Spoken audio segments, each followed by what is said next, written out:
What is up, everybody? Coach Chad here. I hope you guys are doing freaking awesome. Thank you for tuning back into the Fit CEO podcast by Chad Molyneux. If this is your first time listening, my name is Chad. My actual real name is Chandler. I made a post about that the other day, and not many people really knew that my actual real name is Chandler William Molyneux. How regal. My whole entire dad's side of the family was born in England, and obviously that's where my name stems from, right? Chandler William Molyneux is a very British name. But anyways, I'm the CEO of the Next Level Coaching Academy, CEO of Chad Molyneux Fitness, and the creator of this podcast, the Fit CEO podcast by Chad Molyneux. And over the past, I would say, 5 episodes, we've been doing a lot of practical business stuff.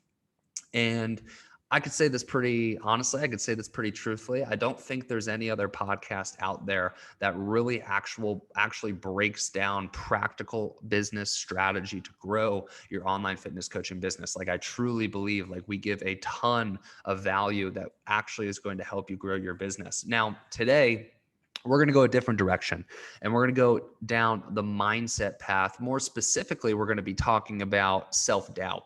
And the reason I wanted to talk about this one is up until this recording, we've helped over 700 coaches transfer their businesses online and grow profitable online coaching businesses. And every single one of those individuals battles with self-doubt, and they continue to battle with self-doubt. And guess what? I continue to battle with self-doubt because it is a normal part of the process. Now, you shouldn't learn how to overcome self-doubt, because we never really overcome self-doubt because it always rears its ugly head. But we can feel a lot more confident on how to overcome self-doubt when, excuse me, don't cut this out, Kyle, when it comes our way. And if, on that note about not cutting it out, if my dog barks at any point, I'm watching my little dog Mila right now.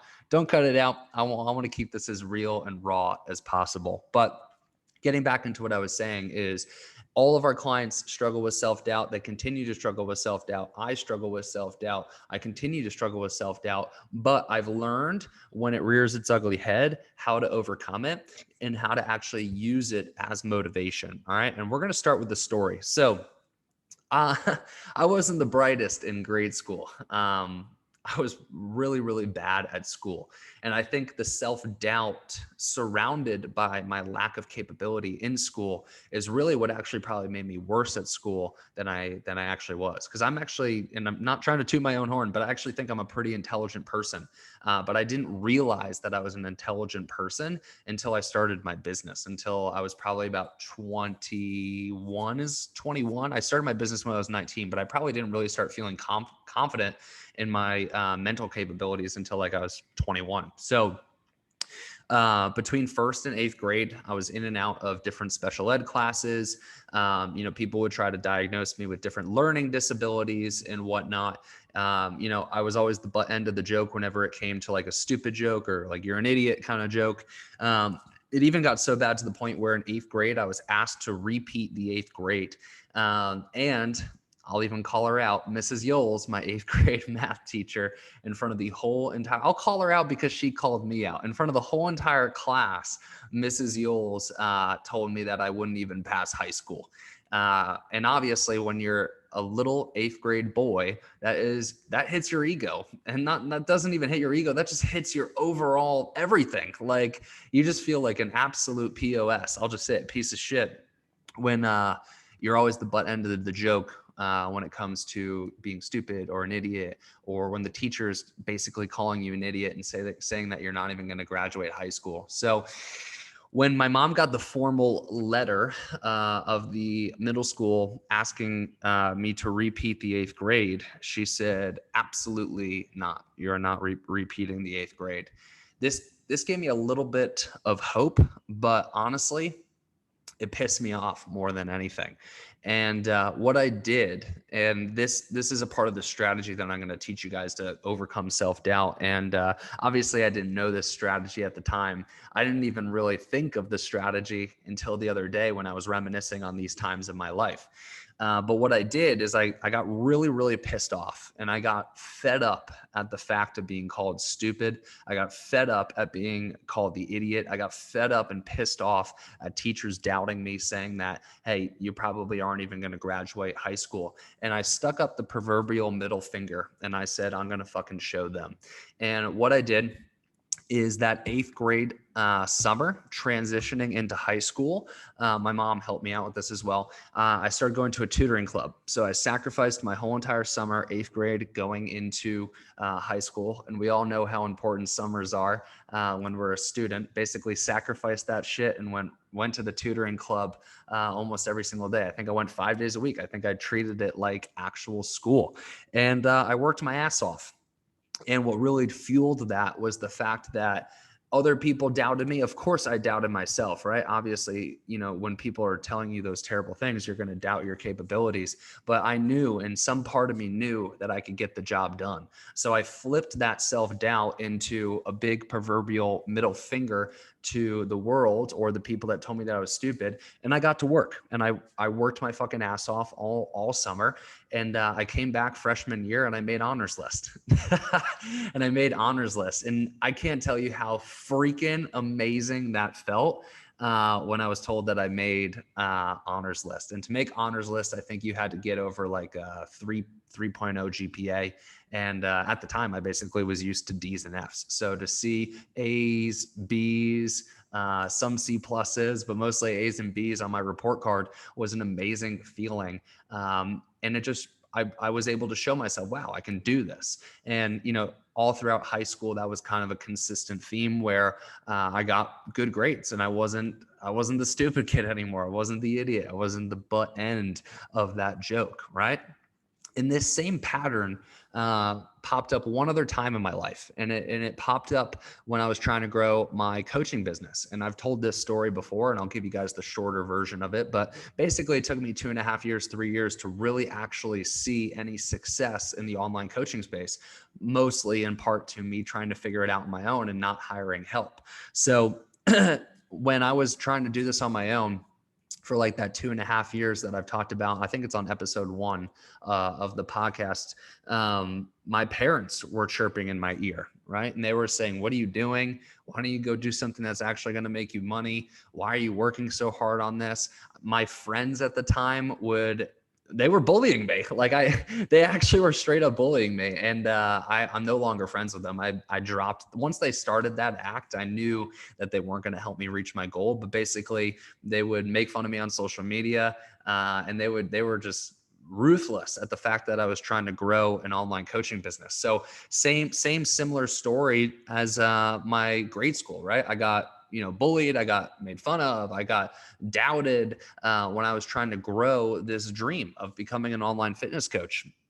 And I got to the point, this was probably, like I said, 2.5 years into dealing with all of that. I got to the point where I was just wanted to stick the proverbial middle finger up and said, fuck you. I'm going to show you exactly that I can do this. And I'm going to shove it down your throat when I do.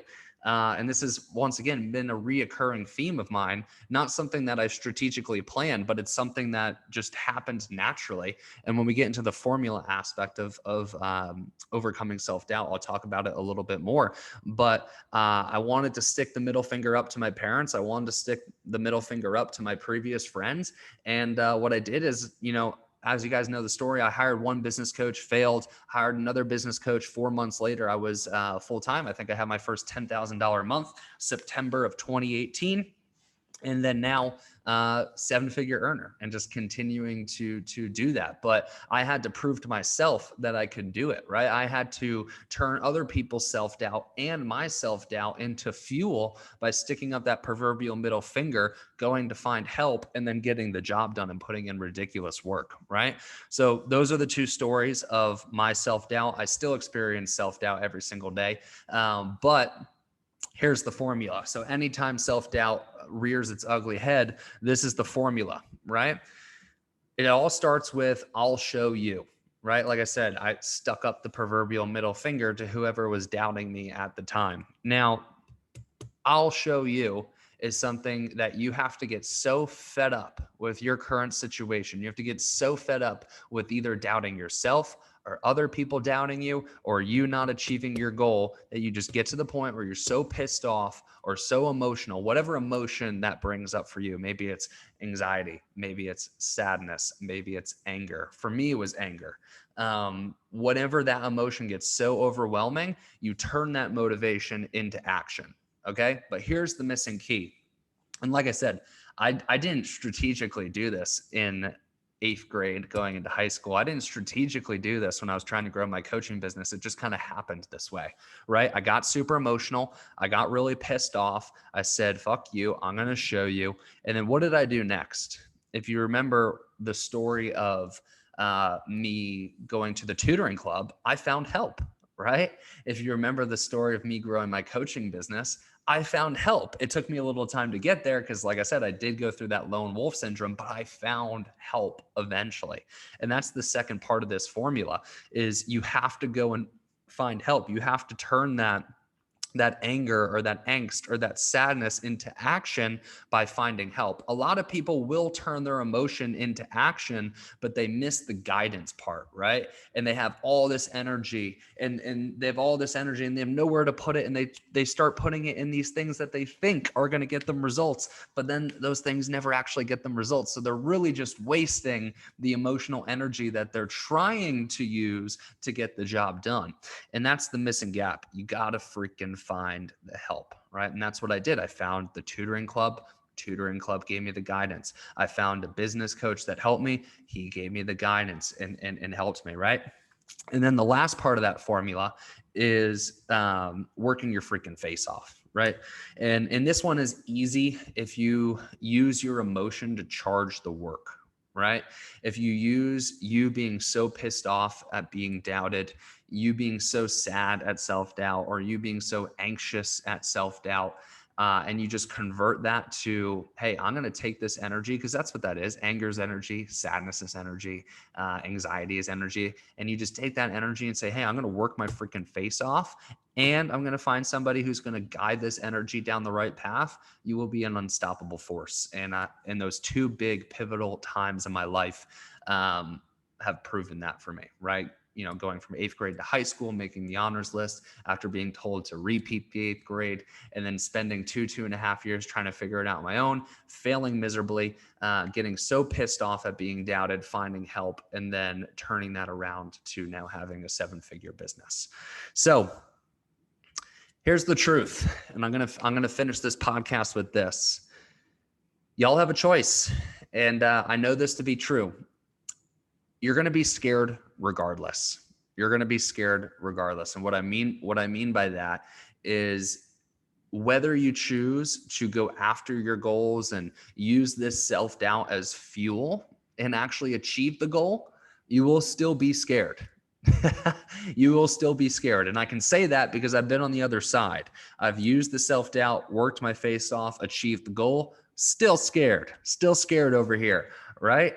Or you could be the opposite. You could be the person that says, you know what? I'm just going to continue to do what I'm doing. I'm going to continue to doubt myself. I'm going to continue to let other people doubt me and still remain scared. So whether you achieve the goal or not, you are still going to be scared. But I would much rather have achieved the goal and be scared than not go after the goal and be scared. And think about that for a minute. What if I didn't go to the tutoring club? What if I didn't stick up the proverbial middle finger to my 8th grade teacher and to everybody that doubted me in my schooling years? What if I didn't stick up the proverbial middle finger to my parents and to my friends at the time that doubted me and said that I couldn't grow this online fitness coaching business? I wouldn't be making this podcast. I wouldn't have the Next Level Coaching Academy. I probably wouldn't be in Austin, Texas. I probably wouldn't be with Caitlin, and my life wouldn't be what it is today. And our life is made up of choices, right? And if we let self-doubt drive our choices negatively to the way where we don't take action, our result will be exactly the same or probably worse. But if we take this emotion and we take this self-doubt and we take this angst and this sadness and this anger and we turn that into action, positive action towards the result that we want, our life will change forever. So leaving you with this question, which person do you want to be? Do you want to be the individual that is scared and successful, or scared and still in the same spot?